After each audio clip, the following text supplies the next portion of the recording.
भगवान कृष्ण का एक रत्न है, श्यामंतक। जब ये किसी अच्छे व्यक्ति के पास जाता है तो उसे यश, धन, संपदा से भर देता है। लेकिन जब ये किसी बुरे व्यक्ति के हाथ लगता है तो उसे पूरी तरह से बर्बाद कर देता है। कुछ ऐसी ही कहानी है कोहिनूर की। चलिए आज बात करते हैं दुनिया के सबसे चर्चित, सबसे विवादास्पद, रहस्यमयी और रोमांचक हीरे की, जो श्राप भी है और वरदान भी। आज से कोई 300 साल पहले तक दुनिया भर में हीरे का इकलौता उत्पादक भारत था। कोई भी हीरा जिसका इतिहास 300 साल से ज्यादा है, वो हीरा भारत का ही हीरा है। ऐसा ही एक महान और दुनिया का सबसे ज्यादा चर्चित हीरा कोहिनूर है, जिसका मतलब है रोशनी का पहाड़। मुर्गी के अंडे के आकार का ये हीरा सबसे पहले अस्तित्व में कैसे आया, ये विवाद का विषय है। कुछ का मानना है कि ये भगवान कृष्ण का श्यामंतक है, तो कुछ का कहना है कि इसे गोलकुंडा के कोनूर खदान से निकाला गया था और इसके सबसे पहले मालिक काकतीय राजवंश के शासक थे, जिन्होंने इसे अपनी कुल देवी भद्रकाली की बाईं आंखों में लगाया था। कोहिनूर की कहानी की शुरुआत कुछ भी रही हो, लेकिन एक बात तय है, इसे आज तक न कभी बेचा गया न कभी खरीदा गया। लेकिन कई युद्ध, साजिश, यातना और हत्या के बीच इस हीरे ने कई बार अपने मालिक को बदला है। ये हीरा कभी जेल की कोठरी के तहखाने की दीवार में महीनों तक गुमनाम रहा है, कभी एक मुल्ला की मेज पर पेपर वेट की तरह पड़ा रहा है, तो कभी महाराजा रंजीत सिंह की बाहों में एक सिख साम्राज्य के प्रतीक के रूप में शोभित भी हुआ है। कोहिनूर की कहानी एक ऐसी कहानी है जो दुनिया के किसी और पत्थर के नसीब में नहीं है। दुनिया भर के इतिहास में हमेशा से चर्चित रहने वाले कोहिनूर की कहानी अद्भुत है। कोहिनूर का मालिक बदलने के सफर की शुरुआत होती है बाबर के भारत आने के साथ। जब बाबर दिल्ली को जीत लेता है, तब उसका लड़का हुमायूं आगरा पर कब्जा करता है और जहां वह ग्वालियर के राजा विक्रमादित्य को उसके परिवार सहित कैद कर लेता है। बचने के लिए राजा विक्रमादित्य हुमायूं को ढेर सारा सोने, चांदी और कीमती रत्नों का भंडार गिफ्ट करता है। ग्वालियर के राजघराने के इस भेंट में मुर्गी के अंडे के आकार का एक बड़ा हीरा भी था। कोहिनूर ने अपने सफर की शुरुआत कर दी थी। अब इतिहास की धाराएं इसके इर्द गिर्द घूमने वाली थी। मुगलों के महान जौहरियों ने इसे बेशकीमती बताया। कहा गया कि इसकी कीमत इतनी है जिससे पूरी दुनिया को 2.5 दिन तक भोजन कराया जा सकता है। इस घटना के 4 साल बाद बाबर की मृत्यु हो गई। अब कोहिनूर हुमायूं का अमानत था। अभी तक इसे कोहिनूर का नाम नहीं मिला था। इसे बाबर का हीरा या बेशकीमती हीरे के नाम से जाना जाता था। लेकिन कोहिनूर अब इंटरनेशनल ट्रिप करना चाहता था। हुमायूं को 10 साल के अंदर शेर शाह सूरी के कारण भारत छोड़ना पड़ गया था। हुमायूं अपना साम्राज्य खो चुका था। उसकी पत्नी और उसका पुत्र अकबर भी उसके साथ नहीं था। लेकिन उसका बेशकीमती हीरा उसके साथ साथ ईरान गया। हुमायूं के पास इस हीरे के अलावा कुछ और नहीं था। हुमायूं ने ईरान के शिया शासक शाह तहमास्प को कोहिनूर भेंट किया, जिससे प्रभावित होकर ईरान के शाह ने हुमायूं को उसके खोए हुए राज्य को दोबारा जीतने में उसकी मदद की। कोहिनूर ईरान चला गया, लेकिन इसके बदले हुमायूं को हिंदुस्तान का साम्राज्य मिल गया था। कोहिनूर एक ऐसा बेशकीमती रत्न बन चुका था जिसकी बराबरी कोई नहीं कर सकता था। आने वाले वक्त में ये हीरा इतिहास का केंद्र बिंदु बनने वाला है। लेकिन ईरान के शाह परखे हुए जौहरी नहीं थे और उन्होंने इस हीरे को भारत के दक्कन सल्तनत अहमदनगर के शासक निजाम शाह को भिजवा दिया। क्यों भिजवाया, ये इतिहास के पन्नों से गायब है। ईरानी शाह के दूत ने अहमदनगर के शासक को शाह का पत्र तो पहुंचा दिया, लेकिन वो हीरा डिलीवर करने में असफल रहा। इसके बाद कोहिनूर का कुछ सालों का सफर अज्ञात रहता है। ये किसी सल्तनत के पास रहा या विजयनगर साम्राज्य के पास या किसी व्यापारी के पास, इसकी जानकारी नहीं है। शायद कोहिनूर ने लो प्रोफाइल मेंटेन कर लिया था, लेकिन कोहिनूर ज्यादा दिनों तक इतिहास की मुख्य धारा से दूर नहीं रह सका। हुमायूं के बाद अकबर शासक बना, अकबर के बाद जहांगीर और इसके बाद शाहजहां। शाहजहां के दरबार में दक्कन का एक बड़ा हीरा व्यापारी और गोलकुंडा का वजीर मीर जुमला आता है और शाहजहां को कोहिनूर भेंट करता है। गुमनामी के दौर को हमेशा के लिए खत्म करने के लिए हीरा एक बार फिर से मालिक बदल चुका था। शाहजहां ने अपने लिए एक महान सिंहासन बनवाने का आदेश दिया था। 7 साल के वक्त और उस समय के 100 लाख रुपए के खर्च के बाद मयूर सिंहासन तैयार किया गया। शाहजहां ने इस सिंहासन के शीर्ष पर कोहिनूर को स्थान दिया। कोहिनूर अब आगे किसी तिजोरी में बंद नहीं रहेगा, बल्कि दुनिया के सबसे ताकतवर साम्राज्य की प्रतिष्ठा से जुड़ जाएगा। तख्त तौस या मयूर सिंहासन या पीकॉक थ्रोन दुनिया का सबसे महंगा और सबसे प्रतिष्ठित सिंहासन था और इसके शीर्ष पर जड़ा हुआ कोहिनूर प्रतिष्ठा का सिंबल था। समय एक जैसा नहीं रहता है और कोहिनूर के लिए तो समय बिल्कुल भी एक जैसा नहीं रहा है। शाहजहां के बाद औरंगजेब शासक बना, लेकिन अपने जीवन के आखिरी 23 सालों में औरंगजेब ने दक्षिण भारत से शासन किया। मतलब औरंगजेब दिल्ली में नहीं था। पीकॉक थ्रोन और कोहिनूर अकेले पड़ गए। औरंगजेब के बाद कमजोर शासकों का और दरबारी साजिशों का दौर चल पड़ा। आगे मोहम्मद शाह रंगीला शासक बना। इसने के शासन काल में नादिर शाह ने दिल्ली पर आक्रमण किया और दिल्ली को जीत लिया। लूटने के उद्देश्य से नादिर भारत आया था।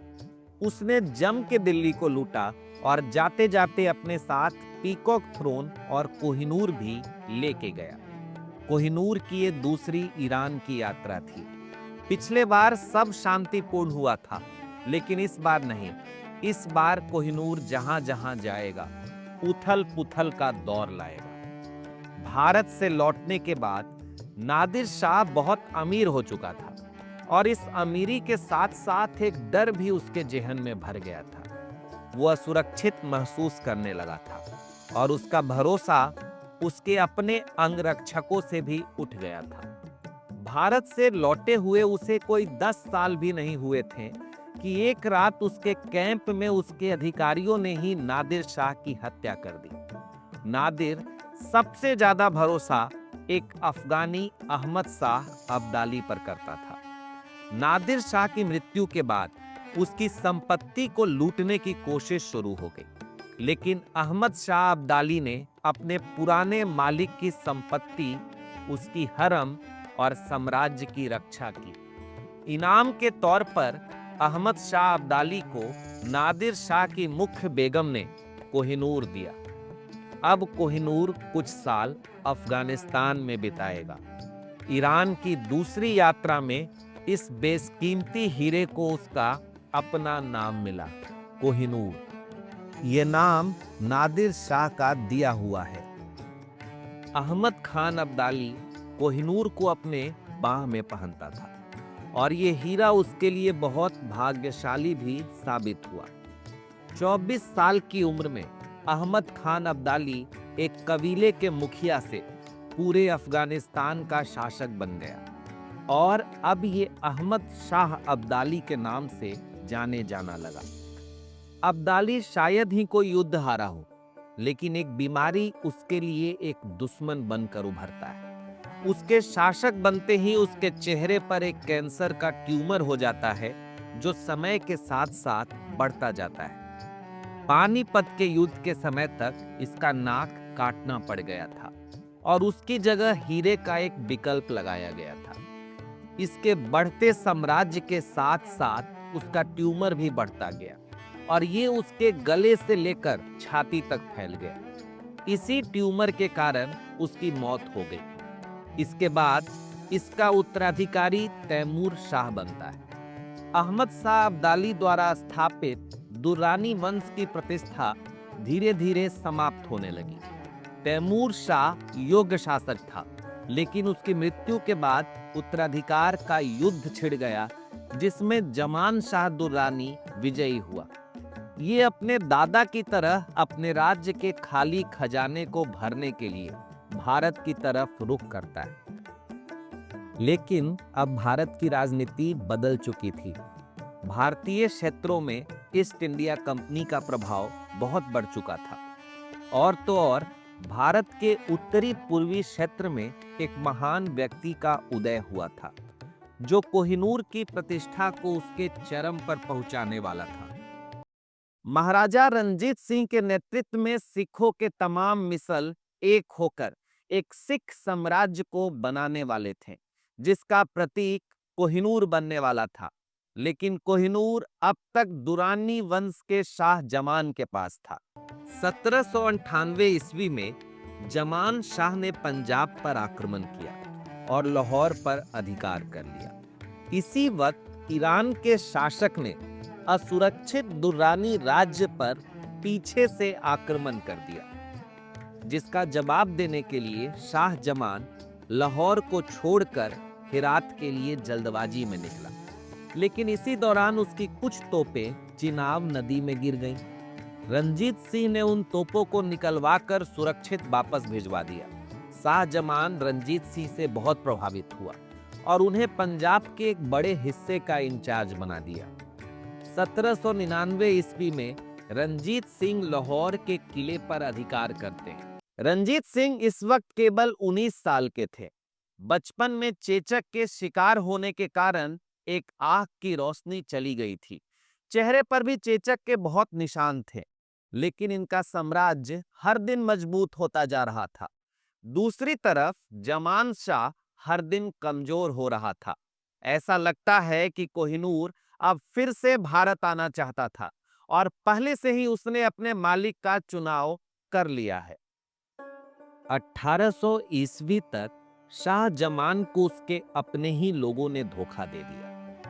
आशिक नाम के उसके ही अधिकारी ने उसे एक किले में धोखे से कैद कर लिया और गर्म सुई से उसे अंधा कर दिया। लेकिन अंधे किए जाने से पहले ही शाह जमान किसी तरह कैद खाने के दीवारों की दरारों में अपना सबसे कीमती हीरे कोहिनूर को छुपा देता है। कोहिनूर की खासियत है कि वो खास होने से पहले आम बनता है। अब कोहिनूर अगले कुछ साल गुमनामी में रहेगा। 3 साल के बाद शाह जमान के छोटे भाई शाह सूजा सत्ता को हथियाने में कामयाब हो जाता है। आशिक से ये अपने भाई का बदला लेता है, जिसके बाद बेशकीमती कोहिनूर की खोज में लग जाता है। अपने सबसे खास लोगों को वो इस काम में लगा देता है। कुछ दिनों में ही इन्हें कोहिनूर एक मुल्ले के मेज पर मिलता है। वो मुल्ला कई दिनों से इस पत्थर की कीमत से अनजान होकर इसे पेपर वेट की तरह इस्तेमाल करता आ रहा था। शाह सूजा को कोहिनूर मिल तो गया था, लेकिन उसकी किस्मत ज्यादा दिन तक अच्छी नहीं रहने वाली है। कुछ ही महीनों में उसके हाथ से उसका साम्राज्य निकल जाता है। शाह सूजा मदद के लिए एक शहर से दूसरे शहर भटकते रहता है। इन सब घटनाक्रम पर महाराजा रंजीत सिंह नजर बनाए हुए थे। उन्होंने शाह शुजा को संदेश भिजवाया कि उसके और उसके परिवार के लिए लाहौर के दरवाजे हमेशा के लिए खुले हैं। इसके बाद शाह शुजा रंजीत सिंह के पास आता है, लेकिन कुछ ही दिनों में अपने राज्य को फिर से पाने के लिए उत्तर की तरफ चला जाता है, लेकिन अपनी पत्नी को रंजीत सिंह की सुरक्षा में छोड़ देता है। अपनी पत्नी को वो कोहिनूर भी छुपा कर रखने के लिए दे देता है। कई महीनों तक वो एक जगह से दूसरे जगह तक भटकता रहता है, लेकिन उसका एक पुराना साथी उसे धोखे से एटॉप के किले में कैद कर लेता है। जब सुजा की बेगम को इसकी जानकारी मिलती है, तब वह रंजीत सिंह के साथ एक करार करती है। शुजा की रिहाई के बदले कोहिनूर। रंजीत सिंह कोहिनूर के लिए किसी भी हद तक जा सकते थे। उन्होंने अता मोहम्मद खान को हराकर शाह शुजा को छुड़ा लिया। शाह शुजा को लाहौर ले आया गया, लेकिन शाह कोहिनूर देने के मूड में नहीं था। जबकि रंजीत सिंह कोहिनूर के इतने नजदीक आकर पीछे नहीं हट सकते थे। शुजा को लाहौर में कैद कर लिया गया और हर दिन उसकी सजा को सख्त किया जाने लगा और आखिरकार शाह शुजा कोहिनूर देने के लिए तैयार हो गया, लेकिन एक समझौते के साथ। कोहिनूर के बदले शाह शुजा ने कुछ पैसों और अपने लिए राज्य को वापस पाने में मदद की मांग की।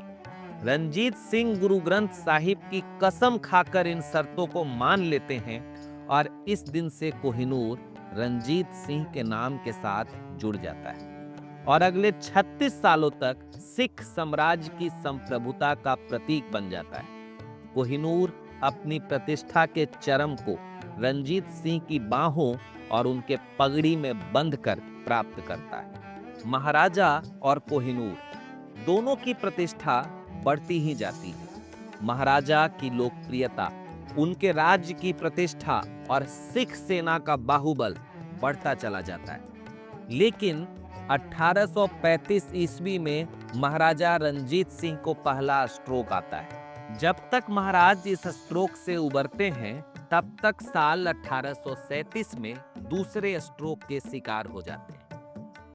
अब महाराज अपनी मौत की कल्पना करने लगे थे। महाराज अपने जीवन के आखिरी चरण में ये कहते थे कि कोहिनूर हमेशा मालिक बदलता रहता है और कोई इसे ज्यादा दिनों तक रख नहीं सकता। महाराज की इच्छा थी कि इस हीरे को उसी को लौटा दिया जाए जिसका ये हीरा है, भगवान कृष्ण। रंजीत सिंह चाहते थे कि कोहिनूर को जगन्नाथपुरी के मंदिर में भिजवा दिया जाए। 27 जून को तीसरे स्ट्रोक के कारण रंजीत सिंह का देहांत हो गया और उनके देहांत के साथ ही कोहिनूर का भविष्य भी अंधेरे में चला गया। रंजीत सिंह के दरबार के लोग कोहिनूर को सिख साम्राज्य की संप्रभुता की निशानी मानते थे, इसलिए उन्होंने कोहिनूर को जगन्नाथपुरी नहीं भिजवाया। कोहिनूर रंजीत सिंह के उत्तराधिकारी खड़क सिंह के पास चला गया, लेकिन बहुत छोटे छोटे अंतराल पर रंजीत सिंह के उत्तराधिकारियों की मृत्यु होती गई। इस पूरे दौर पर नजर कंपनी की थी और ब्रिटेन में भी कोहिनूर लोकप्रिय हो चुका था।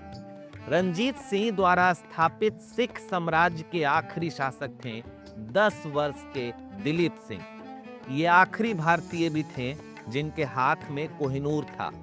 1849 ईस्वी में कंपनी ने इन्हें दूसरे एंग्लो सिख युद्ध में हराकर कोहिनूर को अपने कब्जे में ले लिया।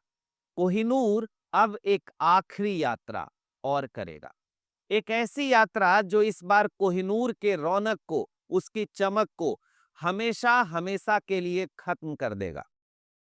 इस समय भारत के वायसराय लॉर्ड डलहौजी थे। ब्रिटेन की महारानी को खुश करना उनका फर्ज था। ब्रिटेन के लोगों में भी कोहिनूर को देखने की हसरत थी। इस समय ब्रिटेन पूरी दुनिया को लूट रहा था, लेकिन उसका मन नहीं भरा था। डलहौजी ने महारानी को कोहिनूर पेश किए जाने की इजाजत मांगी। ये वो रत्न था जिसकी कीमत किसी भी साम्राज्य से अधिक था। महारानी इस हीरे को बिना किसी देरी के उनके पास लाने का आदेश देती है, लेकिन जब तक कोहिनूर महारानी के पास न पहुंच जाए, तब तक इसकी सुरक्षा बहुत बड़ी जिम्मेदारी थी। लाहौर से कोहिनूर को खुद डलहौजी मुंबई तक पहुंचाता है। इससे ज्यादा सुरक्षा क्या ही हो सकता है कि भारत का गवर्नर जनरल खुद कोहिनूर को बहुत गुप्त तरीके से बंबई के कोस्ट तक पहुंचाए। 6 अप्रैल 1850 को HMS मेडिया के एक सुरक्षित वाल्ट में कोहिनूर को रखकर जहाज लंदन के लिए रवाना हो गया। उन दिनों इस बात की चर्चा आम थी कि कोहिनूर काली शक्तियों से संपन्न है और ये यात्रा इतनी आसान नहीं होगी। यात्रा का 10 दिन भी नहीं हुआ था कि जहाज के लोग कलोरा के चपेट में आ गए। जहाज का कप्तान लॉकशायर ने दवाई के इंतजाम की कोशिश की, लेकिन वो असफल रहा। भगवान भरोसे ये जहाज इंग्लैंड की तरफ बढ़ रहा था, लेकिन रास्ते में भयंकर तूफान का सामना हुआ। तूफान इतना भयंकर था कि जहाज के लोगों को डर था कि जहाज कई टुकड़ों में बंट जाएगा। लेकिन कोहिनूर का भाग्य समंदर में विलीन होकर गुमनाम होना नहीं था। मुश्किलों के बाद आसमान कुछ साफ हुआ। उधर कोहिनूर की नई मालकिन की किस्मत भी अच्छी नहीं चल रही थी। जिस वक्त HMS मेडिया समंदर में लंदन के रास्ते बढ़ रहा था, उसी समय महारानी विक्टोरिया पर रॉबर्ट पेट नाम के पूर्व ब्रिटिश सैनिक ने उनके सिर पर एक भारी छड़ी से अटैक किया, जिससे उनका सर फट गया और वो लहूलुहान हो गई। जल्द ही वो ठीक हो गई, लेकिन चेहरे पर निशान रह गया। अगले दिन अखबार में कोहिनूर के आने की खबर के साथ साथ महारानी पर हुए अटैक की भी खबर छपी थी। डर का माहौल बन गया था ब्रिटेन में। जिस ब्रिटिश साम्राज्य में कभी सूरज नहीं डूबता था, वहां एक महान हीरे ने दहशत फैला दी थी। इसी डर के माहौल में HMS मेडिया जहाज सुरक्षित पोर्ट्समाउथ के बंदरगाह पर पहुंचा। एक विशेष ट्रेन से कोहिनूर को लंदन ले जाया गया। कोहिनूर आखिरकार महारानी के हाथों में तो आ गया, लेकिन महारानी उसके चमक से प्रभावित नहीं हुई। दरअसल भारतीय शासक हीरे की प्राकृतिक चमक के कायल थे। हीरे की कटिंग कर बढ़ाए गए चमक पर उनका कम यकीन था। हीरा पहले केवल भारत में होता था, बाद में ब्राजील में भी मिलने लगा। अब इन अंग्रेजों को पता नहीं था कि हीरा होता क्या है। दिखावटी लोग थे, इसलिए उन्हें फाइन पॉलिश्ड और कट वाला हीरा चाहिए था। जिस दिन ब्रिटेन के पास कोहिनूर पहुंचा था, वो उसके लिए उसके इतिहास का सबसे बड़ा दिन था। कोहिनूर कोई मामूली पत्थर नहीं रह गया था, बल्कि भारत पर ब्रिटिश हुकूमत के विजय का प्रतीक बन गया था। लेकिन ब्रिटेन पहुंचने के बाद इसके चमक से सब लोग मायूस थे। इसके पीछे का वास्तविक कारण ब्रिटेन के लोग की समझ में देखी जा सकती है, लेकिन ऐसा लग रहा था कि कोहिनूर ने अब खुद से चमकना बंद कर दिया है। खैर, कोहिनूर अब ब्रिटेन में था और ब्रिटेन के लिए ये बहुत गर्व की बात थी। ब्रिटेन में इस विजय का जश्न मनाने के लिए एक एग्जीबिशन रखा गया। नाम दिया गया था ग्रेट एग्जीबिशन, और दावा किया गया था कि ये पृथ्वी पर अब तक का सबसे महान शो है। इस शो में अंग्रेजों ने दुनिया भर से चुराए गए कीमती चीजों का डिस्प्ले किया, लेकिन असली डिस्प्ले कोहिनूर का ही था। दूर दराज से लोग कोहिनूर को देखने आए थे, लेकिन सब मायूस, क्योंकि कोहिनूर ब्रिटेन में चमकना बंद कर देता है। जहां कोहिनूर को रखा गया था, उसके चारों ओर शीशे लगाकर उस पर रोशनी डाली गई, लेकिन कोहिनूर जिद्दी है, चमकता ही नहीं। इस शो के बाद ब्रिटिश हुकूमत की बदनामी ही हुई, और ऐसे स्थिति में हुकूमत ने तय किया कि वो इस हीरे को तराशेंगे, इस पर कट लगाए जाएंगे। इसके लिए एक स्पेशल वर्कशॉप बनाया गया। सबसे कुशल जौहरियों के नेतृत्व में हीरे को काटने का काम शुरू हुआ। 8 दिन के मेहनत और 8000 पाउंड के खर्च के बाद जब ये काम पूरा हुआ, तो कोहिनूर को अब पहचानना मुश्किल था। 190.3 मेट्रिक कैरेट का हीरा अब केवल 93 मीट्रिक कैरेट का था। कोहिनूर के इस बचे हुए अवशेष में चमक जरूर था, लेकिन अनसिविलाइज्ड अंग्रेजों ने एक विरासत को तबाह कर दिया था। अंग्रेजों ने इस नए हीरे को इस तरह से प्रचारित किया कि अब इसके काले जादू खत्म हो गए हैं और जो बचा है वो केवल शुभ है। कोहिनूर अब ब्रांड बन चुका था। जहाजों के नाम कोहिनूर होते थे। कोहिनूर ब्रांड की पेंसिल आने लगी। घोड़े के नाम कोहिनूर रखे गए। महारानी इस हीरे को अपने मुकुट में लगाने लगी। इस मुकुट में 3000 हीरे थे। लेकिन अपना कोहिनूर बीच में लगा था। लेकिन कोहिनूर तो कोहिनूर ठहरा। वो ना तो अपनी प्रतिष्ठा खो सकता है और ना ही अपनी शक्ति। महारानी के पास हीरे के आने के 10 साल भी नहीं हुए थे कि उनके पति प्रिंस अल्बर्ट की मृत्यु हो गई। अल्बर्ट इस समय 42 साल का था। पति की मृत्यु के बाद विक्टोरिया के जीवन का रंग चला गया। महारानी 5 साल तक डिप्रेशन और एकांत में रही। बाकी जीवन बेरंगी में ही गुजरा। 1901 में उनकी मृत्यु हुई थी। उनके बाद ये हीरा उनकी बहू अलेक्जेंड्रा को मिला, जो नए सम्राट एडवर्ड 7 की पत्नी थी। ब्रिटेन में ऐसा माना गया कि ये हीरा महारानी ही रख सकती है। राजा के पास ये हीरा जाएगा तो तबाही मचाएगा। इसी तरह आगे की कुछ रानियों तक ये हीरा पहुंचा।